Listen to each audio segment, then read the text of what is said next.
கிராமத்தில் ஒரு சிறிய வீடு. அதில் கிரிஷ் என்ற ஒரு சிறுவன் இருந்தான். அவன் மிகவும் அறிவாளியும் நற்குணத்தோடும் விளையாடும் பழக்கத்தோடும் இருந்தான்.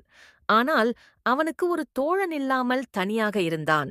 ஒருநாள் கிரிஷ் காட்டுக்கு சென்று பழங்கள் சேகரிக்கப் போனான். அங்கே ஒரு குட்டி மான் தன் காலை சிக்கிக் கொண்டது போல அழுகிறதைக் கண்டான். கிரிஷ் அருகே சென்று அந்த மானுக்கு பயப்பட வேண்டாம் என்று சொல்லி அதன் காலில் சிக்கிய முட்கட்டைகளை மெதுவாக அகற்றினான். குட்டி மான் மகிழ்ச்சியுடன் குதித்து ஓடச் சென்றது. ஆனால் சென்ற சில நாட்களுக்குப் பிறகு கிரிஷ் காட்டிற்குப் போனால் குட்டி மான் அவனை எதிர்பார்த்து நின்று கொண்டிருக்கும். அது அவனுடன் விளையாட ஆரம்பித்தது.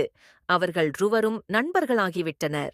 கிராமத்து மக்கள் இதை பார்த்து மகிழ்ந்தனர். கிரிஷின் உதவியினால் ஒரு குட்டி மானுக்கு வாழ்க்கை கிட்டியது. அதுவே அவனுக்கு புதிய நண்பனாகியது. அதன்பின் கிரிஷ் தனிமையில்லை. அவனுக்கு ஒரு உண்மையான தோழன் கிடைத்துவிட்டான். கதை மொரால்: உதவி செய்தால் அதற்கு எப்போதும் நல்ல பரிசு கிடைக்கும்.